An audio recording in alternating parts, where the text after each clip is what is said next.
నాకు ఈ సమాజం మీద చాలా నమ్మకం ఎక్కువ. ప్రతి వ్యవస్థలో మంచి ఉంటది, చెడు ఉంటుంది. చెడుని చూస్తూ దాని మీదనే కాన్సంట్రేట్ చేస్తూ మంచిని మర్చిపోతే కష్టం. నేను జర్నలిజం ఫీల్డ్‌లోకి 94లో వచ్చా. తర్వాత దాదాపుగా print media, cable media, electronic media అన్నీ పూర్తయి ఇప్పుడు డిజిటల్ మీడియా రన్ చేసుకుంటున్నా. ఎలాగా? ఎవరిస్తారు రూపాయి మనకి? నాకు ఈ జర్నలిజం ఫీల్డ్‌లో నీకు ఎంత జీతం కావాలి? అంటే నీకు ఇంతే ఇస్తాం అన్నది మొదట్లో. తర్వాత నీకు ఎంత కావాలి అని అడిగింది తర్వాత కాలంలో. మీరుకి ఇంత ఆఫర్ చేస్తున్నాం రండి అని అడిగింది ఆ తర్వాత రోజుల్లో. మీకెంత కావాలి సార్ అని అడిగింది చివర్లో. ఒక జర్నలిజం ఫీల్డ్‌లో ఒక సామాన్య స్ట్రింగర్ నుంచి staff reporter, regional reporter, bureau chief, principal correspondent, senior principal correspondent, principal editor, executive editor, chief editor, vice president ఈ డిజిగ్నేషన్స్ అన్నిట్లో పనిచేశాను నేను. రాష్ట్రం 2 తెలుగు రాష్ట్రాల్లో దాదాపుగా అన్ని ఊళ్ళని టచ్ చేశా. జర్నలిజం ఫీల్డ్‌లో, రిపోర్టింగ్‌లో ఉండగా, అలాగే హెడ్‌గా ఉండగా. మాక్సిమం అన్ని జిల్లాలు అయితే టచ్ చేశా. అన్ని ప్రధాన ఊళ్ళని టచ్ చేశాను. గంట ఉండొచ్చు, 2 గంటలు ఉండొచ్చు, ఆ ఊరులో రోజు ఉండొచ్చు. బట్ అట్లా చేశాం.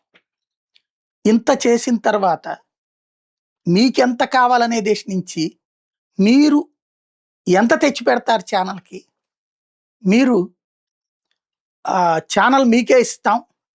జీతాలు మీరు మెయింటైన్ చేసుకొని, తర్వాత భవిష్యత్తులో మాకు సంపాదించి పెడుదురు గాని అన్నటువంటి వాళ్ళని చూసా. ఇలాంటి సిట్యుయేషన్స్ చూసినప్పుడు నేను నమ్ముకున్నది సమాజాన్ని.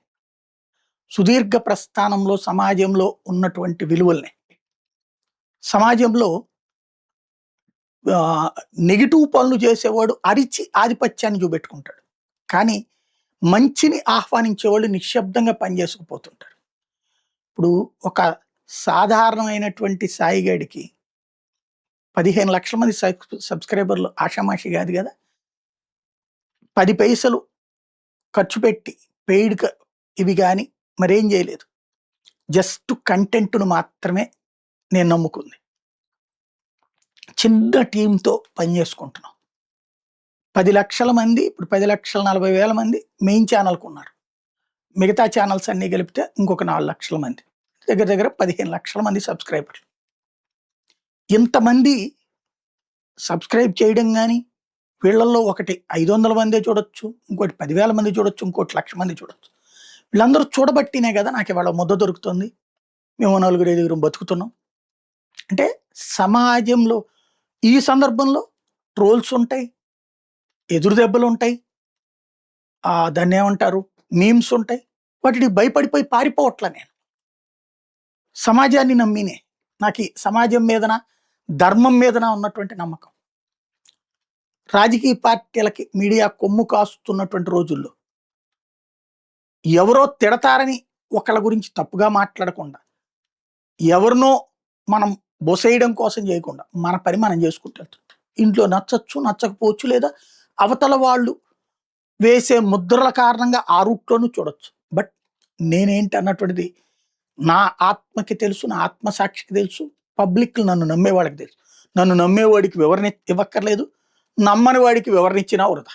కాబట్టి నేను చెప్పను దానికి సంబంధించి. కాకపోతే జర్నలిజం ఫీల్డ్ అంటే ఒక రకంగా చెప్పాలంటే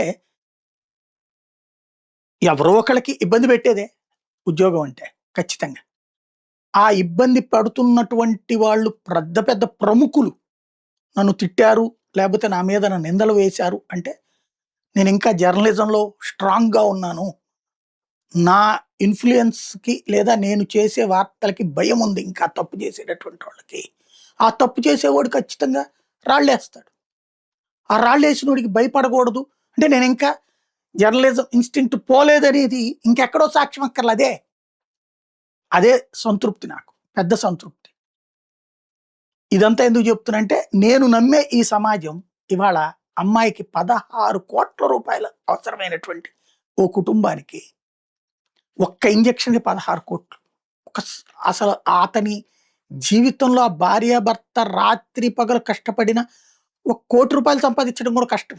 జీవితాంతం. ఇప్పుడు నేను ఇన్ని సంవత్సరాల్లో ఒక రూ. 1,00,00,000 సంపాదించడం నా వల్ల కావట్లేదు. 50 ఏళ్ళొచ్చేసింది.